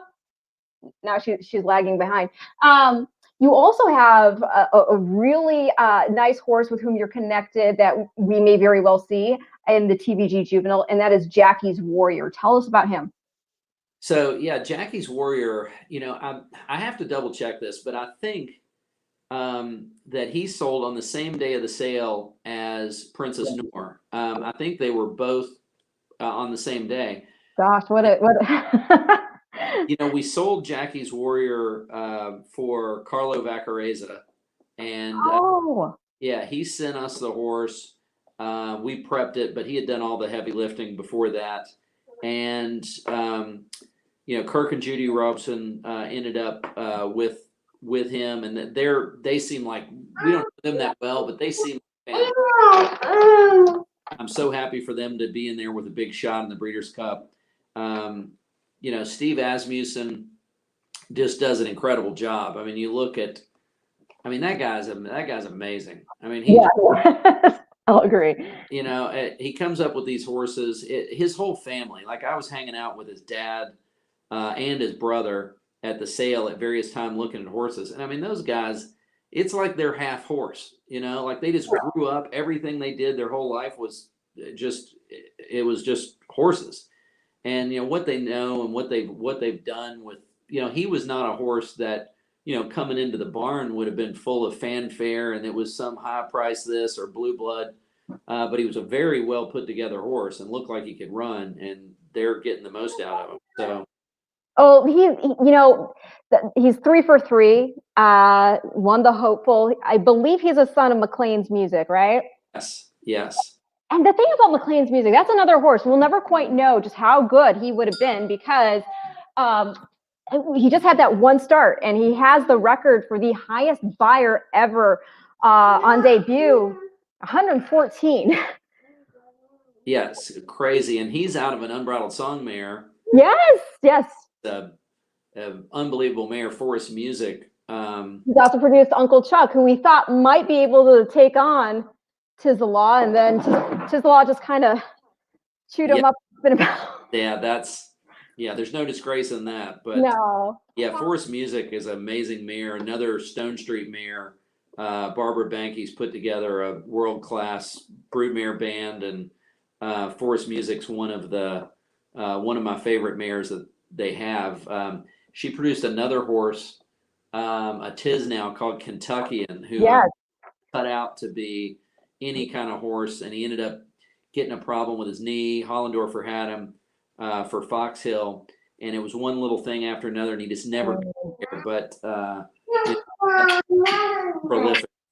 Yeah, no, for sure. So it looks like TaylorMade's influence is going to be felt here at Breeders' Cup 2020. That is for sure. But I can't let you go before we break up the fact that you are connected to a horse who is probably considered by many people to be the greatest living horse. And that would be a Triple Crown champion, Grand Slam champion, American Pharoah.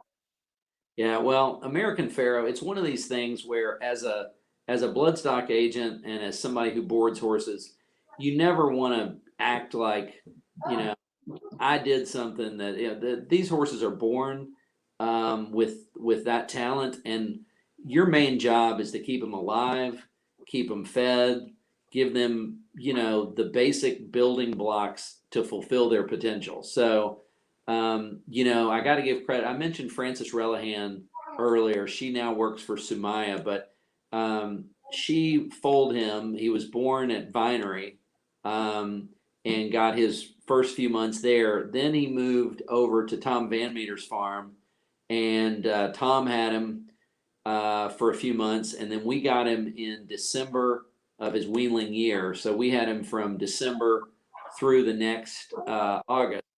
And you know, I will say that I loved that horse. Kyle was not, you know, he was not the obvious, you know, horse. He had his first 2-year-olds running, and it wasn't like he was some, you know, Tappet or something. But I did love that horse. He, you know, if you looked at him, you could pick on him a couple places. He was a touch long in his pasterns. He was maybe a fraction short in his neck. At different times, he looked different. But he had as good a shoulder and as good a hip and as good a hind leg as you're ever going to find. And he had this huge fluid just walk on him. Mm-hmm. And he was mentally, he was bulletproof. So, you know, it's one of those things where I'm very reluctant to, you know, share too much, because you don't want to act like, oh yeah, I knew that horse was this, or I knew that horse was that. It's okay. You can do this. We took him to Saratoga. All the smartest people in the world looked at him, right? That are blood. All the smartest people looked at him. The only person who vetted him was Randy Galat. Randy got him vetted, and I remember thinking that was the only scope we had. And I remember sitting around with my brothers, and I said, I know what Ahmed Zayat's going to want for this horse, and Randy ain't going to give that. So I knew we were in trouble. But to Randy's credit, he vetted him. Now, I do think a lot of other people liked the horse, and they were intrigued by the horse, but a lot of people kept asking me, you know, what's Zayat going to want for this horse? Because they knew he's a really good horse, and Zayat's no dummy. He's not going to give the thing away. Right. So I think he probably would have had more vettings, but people were just thinking, he's going to buy him back, which in the end he did. For $300,000. Yeah, I mean, which on pedigree and on what Pioneer of the Nile had done to that point, you know, that would have been a lot of money, but hindsight's 2020. But right. He was a special horse to be around, and you know, I remember it like it was yesterday. There were a few other famous people that came out to the farm, and I showed him to him. And this is before he went to Saratoga or anything. I said, pull this horse out. I said, I just want you to look at this horse. And everybody was like, he's okay. Yeah, I like him. He's a nice horse. But there again, it would be like showing somebody at this point in time, it would probably be like showing somebody, I'm trying to think of a freshman sire who hasn't done anything wrong, but hasn't really, you know, it would be like showing somebody an Exaggerator, right? Exaggerator hadn't done anything wrong. He's had a bunch of winners. I think Exaggerator's going to make it. But if you brought him out and said, oh, you're going to have to pay $500,000, people would be like, you know. I'll go buy the Curlin instead. Right, exactly. So it wasn't the obvious it wasn't the obvious play, and it's fascinating that you know, a triple. What he's done at stud already. It's like, I think he had 3 progeny in last year's Breeders' Cup Future Stars Friday program. One of them won in 4-wheel drive. The other 2 landed in the money with was it Melania. Sweet Melania in the juvenile fillies, and it also in that juvenile turf sprint with 4-wheel drive was, oh gosh, I can't think of the horse's name, but the horse finished 3rd. I can't think of his name either. But was it Another Miracle? I think that's right. And it's amazing for him to come out like that in first crop. But we'll have to show that replay. Before I do, you know, with little Miss Ava getting all under my skin, I was not on top of things, and we missed playing the Awesome Again stage featuring Improbable. We got to show that, right? Well, I mean, that's a nice way to wrap things up. I mean, I could watch Princess Noor again too, you know. Well, here we'll do both things here, because we should wrap with Pharoah. Here's what we'll do. I'll show Improbable, and then I will kindly let you do what you need to do, and then I'll just let the viewers wrap up without me showing Pharoah to close out the show. And then I can. It's been fun. Don't worry about it. No, we're gonna bring you back right after we show Improbable, just to get your feedback on that performance again. Okay. All right, here we go. Share screen.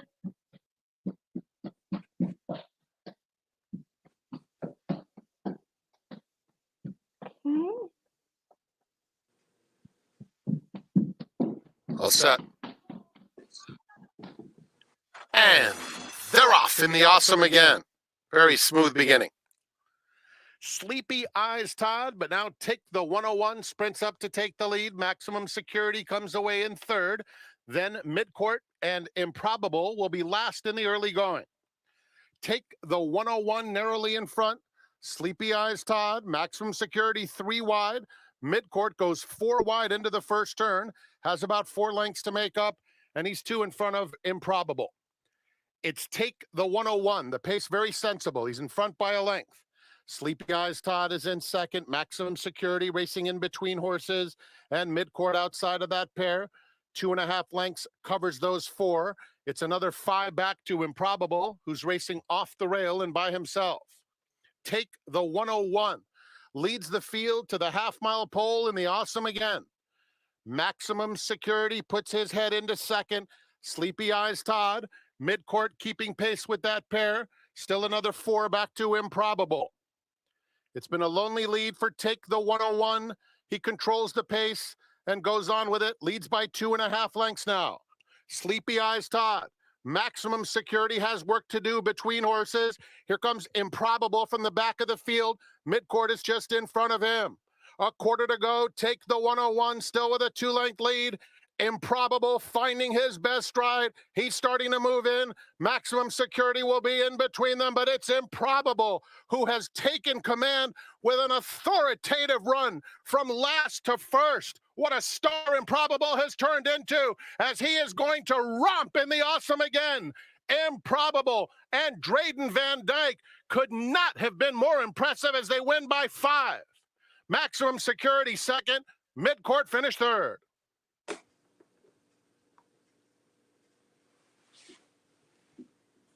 Okay, so that performance, I mean, we know the horse had talent. I don't think any of us expected him to be that far back in the beginning because we've always seen him closer to the pace.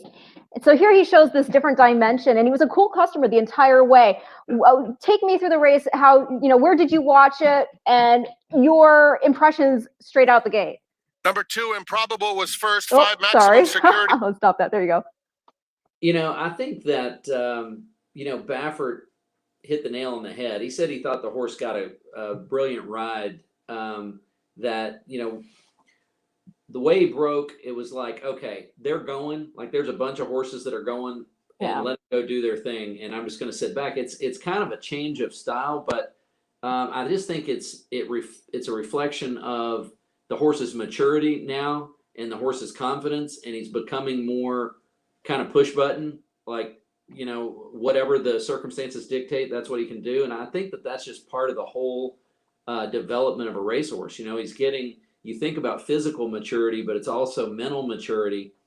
And if, like we were talking about earlier, if last year he got rattled, he was not good in the gate, that kind of takes your mind off, that gets you distracted from the performance and the job at hand. Now that he's doing better in those areas, I think it just it lets him go to a whole nother level, and I think that's what we're seeing. So, it's going to be interesting to see how Maximum Security bounces back. Yeah. But the race I was watching at home, just chilling out, and it was a big day. It'd been a big weekend with Princess Noor and everything. So. We'd actually had, I think it was Lady Prancelot had run. Who you are going to have in the November sale. Tell us about, because she is a Future Stars Friday alumna. She, unfortunately, that day, it was the one day she didn't really get to run. She had a bad trip, but she's been an honest racehorse since she's now a Grade 1 winner. She won the American Oaks, in addition to some other graded stakes races too.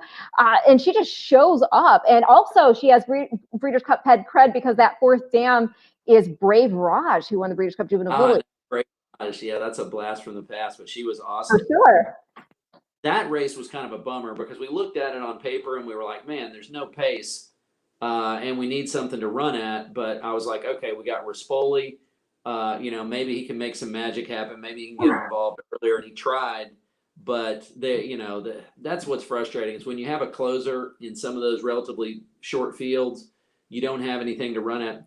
We own 2 daughters in our racing partnership. We're partners on three daughters of Sir Prancelot. We've got Beau Recall, who's running this weekend in the Great England.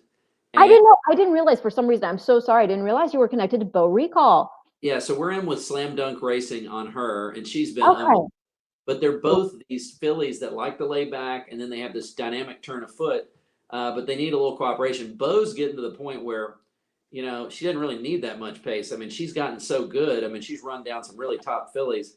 We'll see how she does this weekend. It's not going to be easy.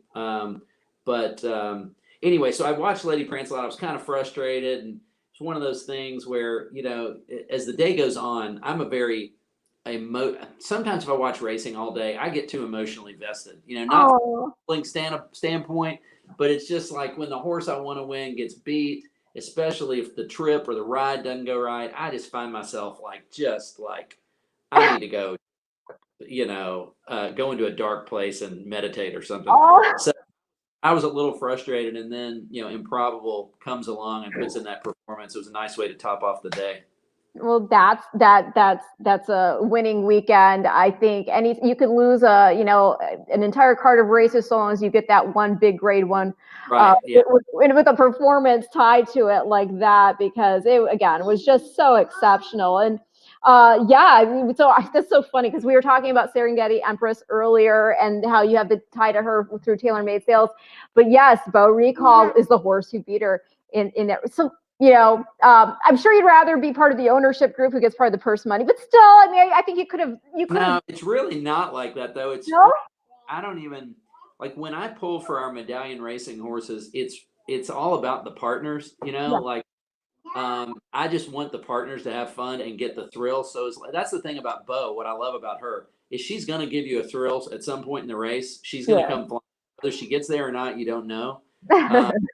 But it's really when these horses that we've raised and or sold run, you know, we get just as much joy out of that because you know, they're just an extension of our brand or kind of the TaylorMade family, whatever. So it's we're all in with those horses for sure. Well, the TaylorMade brand has been everywhere, whether it's the breeding, you know, the sales ring, and here you go with the racing partnerships too. What is your favorite part of the whole, like being in part of the industry? What is your favorite aspect of it? You know, that's a good question. I think that my favorite aspect of it is just working with customers and helping them map out a plan and making it come to fruition. So, you know, there's a lot of these people that we work with and they've got broodmare bands, and it's helping them develop matings, pick out the horses, you know, what do we think is going to work? And then helping, you know, if they're on our farm, we're actually raising them. But if they're on their farms, you know, a lot of times we're just going out and we're trying to be that little extra ingredient of, you know, they've got the infrastructure, they've got everything, but we're an extra set of eyes, a little different perspective on things, and just trying to be that ingredient that helps people get to where they want to go. I mean, to me, that's the most fun part, is when somebody is like, we laid out a plan and it worked, you know? So, yeah, that's what I enjoy about it the most. Oh my gosh. Well, you've again, it's taken you all to some of the, you know, top races that racing can offer. And you know what? I feel like I need to give another little credit where credit's due. You guys are also connected to folklore, and we contrail there in Japan, the Japanese Derby and everything. I mean, it's got to be really cool to just see these horses that you've had a part in their journey, and then them continuing the story worldwide. Yeah, Folklore was the first filly that put Tiznow on the map. You know, that was his first crop. And I got to give credit to Wayne Lucas on that. It's just a credit to his horsemanship. But we were boarding some nice mares for Bob and Beverly Lewis. And so Wayne got to come out here, and what they told him and said, Wayne, well, you pick one that TaylorMade raised, and we won't put it in the sale. You can train that one. And so that particular year we had, I think it was AP Indies. We had, you know, Deputy Minister. We had a bunch of big, and he came out, and as soon as he saw Folklore, he was like, she ain't going to the sale. Put that one. And, you know, that Lucas is, I mean, that guy. The coach. He's formed the business and the way people look at horses and what they go after. I mean, he's just being able to witness a lot of these icons in action. That's another great part of our job is, see somebody like that with that amount of experience come out and make that call in 10 seconds and then turn her into a champion. It's like, how do they do that? So it's pretty cool. Well, this has been pretty cool. Thank you so much for sitting this out with me through 2-year-old travails. It is 2-year-old Tuesday, right? So, yeah, it's you nailed it. I mean, she came through for you. At least she didn't have a meltdown. That's the only thing there's no telling how they're going to act when they wake up from a nap, right? So thankfully that went well. But this has been so much fun. I think you may now hold the record for my longest Future Stars Friday forecast ever. But there's so much to talk about. You've been involved with so many incredible horses. And like I said, it's been an absolute pleasure to just, listen and pick your brain. And I really recommend to anybody out there who's interested in especially the consignment aspect of the thoroughbred industry. I mean, check out TaylorMade, because they've been doing it day in, day out now for all these years, going back again to 1976, and really being innovative at that as well.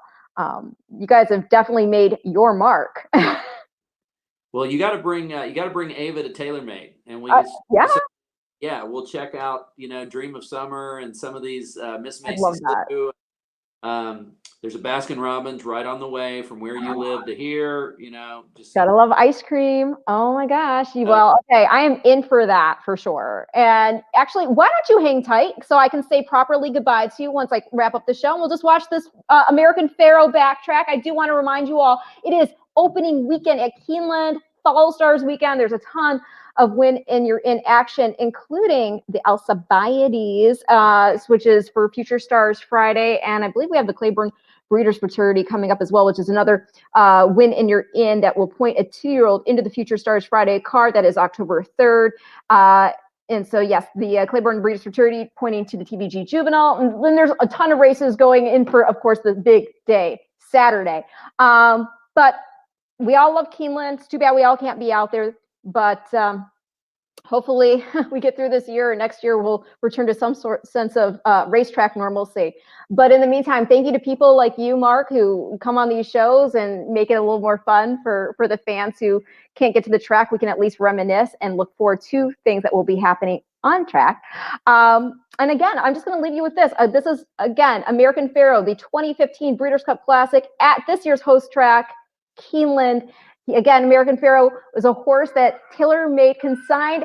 Ahmed Zayed decided he couldn't let this horse go, so he bought him back for $300,000. And dear goodness, good thing he did. He became the first Triple Crown champion in 37 years. The last horse to have done that was affirmed in 1978. And since the Breeders' Cup did not exist until 1984, he was the first Triple Crown champion to have a shot at taking down Older in the Classic. And he put in perhaps the greatest performance of his entire career. So everybody enjoy, and thank you for watching the Future Stars Friday forecast on this 2-year-old Tuesday. See you, Ren. Oh, you hang tight.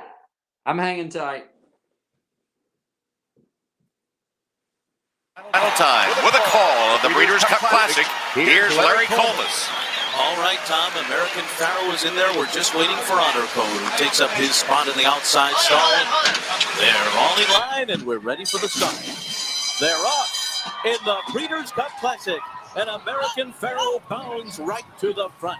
He's going to take the early lead in the Classic, and FNX is away running in second. Frosted wrangled off the pace, and so too Totalist on the inside, and he's a bit keen and headstrong. And Keen Ice is right behind them as American Pharoah passes the finish line for the first time. And then it's Blood Eagles, followed on the outside by Hard Aces, and Honor Code is last. And the first quarter mile goes in 23 4/5 seconds. That's not a fast pace. And it is American Pharoah who is setting it. And FNX is his closest pursuer. He is 2 lengths behind running in second. Totalist, a Belmont Stakes winner, is third, 5 lengths off of a Triple Crown winner. And then Frosted to the outside. Keen Ice is a good 9 lengths behind. Then Glen Eagles, Hard Aces, and Honor Code will do his running later. He's 13 lengths off the lead. A half mile in 47 2/5 seconds. And American Pharoah, the Triple Crown winner, heads up the backstretch at Keeneland in the Breeders' Cup Classic. FNX is a length of 3/4 off of him in second. And then Totalist and Frosted right together, third and fourth, 5 lengths ahead of Keen Eyes, Glen Eagles, and Heart Aces. And still Honor Code at the back of the field of 8 that chases American Pharoah through 3/4 of a mile in 1:11.1. So it's picked up a bit as they head for the far turn. American Pharoah's lead is a length and a half. And now Victor Espinosa starts to pump on him and says, let's go. On the far turn, they're in front by 2. FNX continues to chase, and then comes Frosted and Totalist, and they're all putting to full-out drives, and American Pharoah is getting away, and they're into the stretch, and American Pharoah has a 4-length lead. FNX is second, and then it's Frosted, Totalist, and Honor Code. American Pharoah comes into his final furlong, and he's got a 6-length lead as they come to the wire. A Triple Crown winner, a Breeders' Cup winner, a horse of a lifetime. American Pharoah has won the Breeders' Cup Classic over FNX and Honor Code in a final time of 2 minutes, 0.07 seconds. He went out in style.